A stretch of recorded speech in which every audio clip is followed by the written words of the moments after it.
राहिलेलं नाही। ज्यांच्यामुळे विषय निर्माण झाला तेही आमच्यात राहिलेले नाहीत, तेही सत्ता पक्षात गेलेले आहेत। आता त्यांचं त्याने पाहावं या मताचा मी आहे।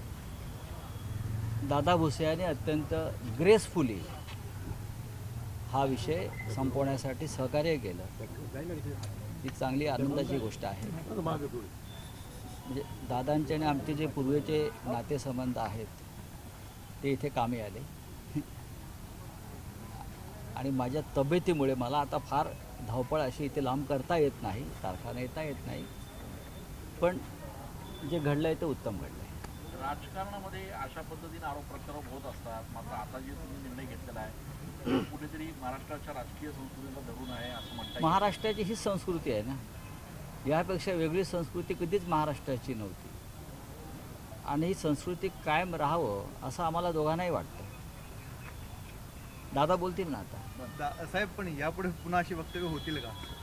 बघा, ते वक्तव्य मुळात ज्या आधारावर मी केलं होतं तो आधार जो आहे ज्यांनी निर्माण केला होता त्यांनी आता त्या संदर्भात काय ते पाहावं। मला असं वाटलं की माझ्याकडून चुकीच्या आधारावर मी वक्तव्य केलं असं मला नंतर लक्षात आलं आणि ज्यांनी ते समोर आणलं ते आता स्वतःच दूर गेलेले आहेत। त्याच्यामुळे मी कशा करता या विषयावर दादांशी भांडू, हा माझा सरळ मुद्दा आहे। ज्यांना भांडायचं असेल ते भांडतील किंवा लढतील। कुठे प्रकरण सत्ता पक्षामध्ये तेही गेलेले आहेत, दादा स्वतः मंत्री आहेत। पण मग आपल्याकडनं प्रतिज्ञापत्र सादर करण्यात आलं, दिलगिरी व्यक्त केली काय? आपल्याकडनं नेमकं सादर काय झालं सर? नाही, आम्हाला हा विषय संपवायचा आहे।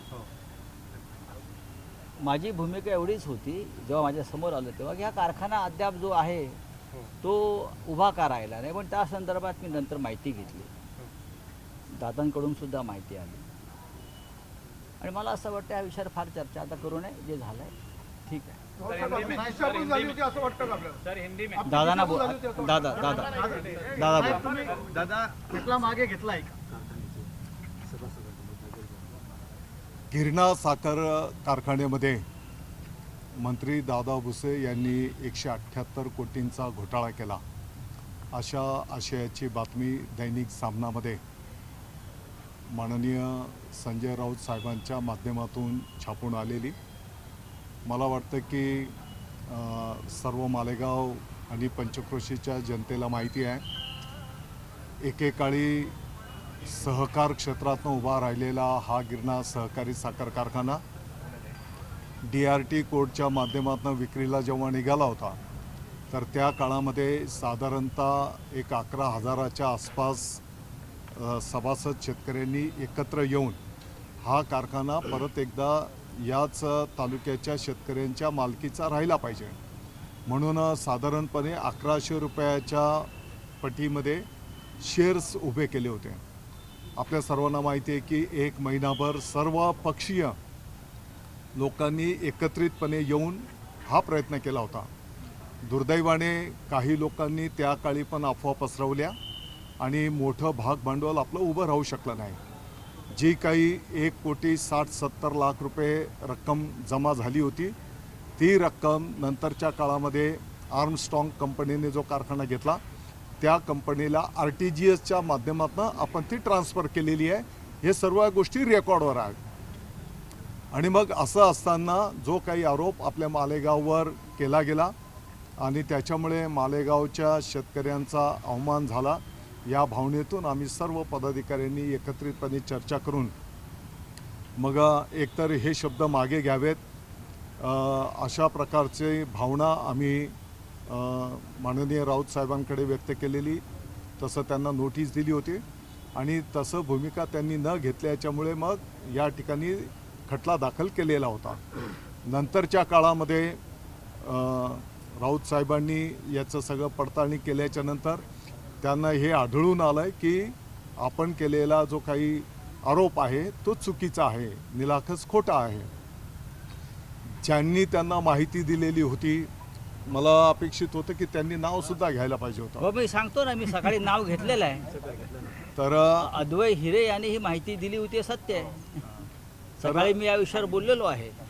तर त्या खोट्या माहितीच्या आधारावर त्यांनी ते आरोप केलेले होते आणि मग त्यांनी आत्ताच्या घडीला मालेगावच्या शेतकऱ्यांची, नागरिकांची, सभासदांची दिलगिरी माफी मागितलेली आहे आणि म्हणून त्यांच्या तब्येतीचाही विषय आहे.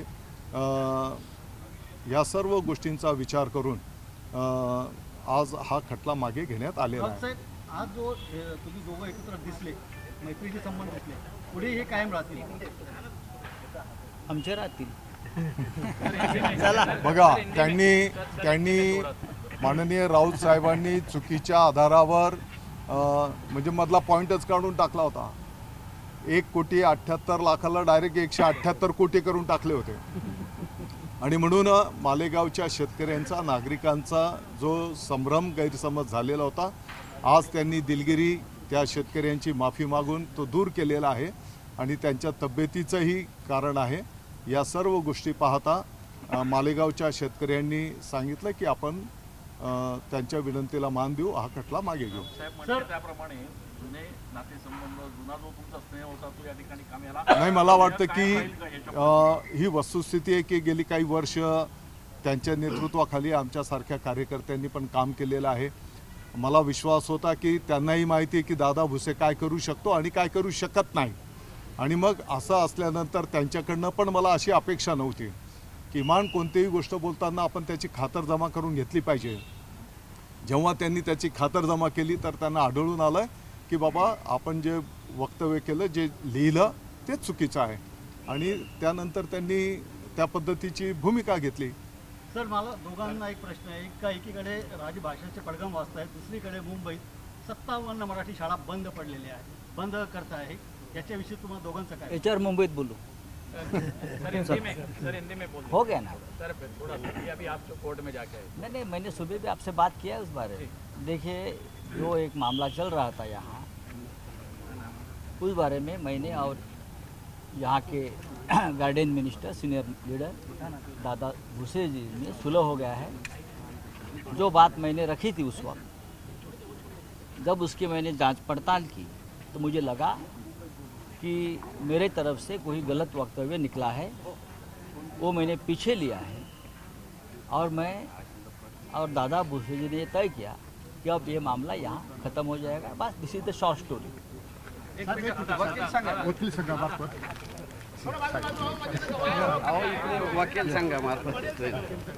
पण आम्ही या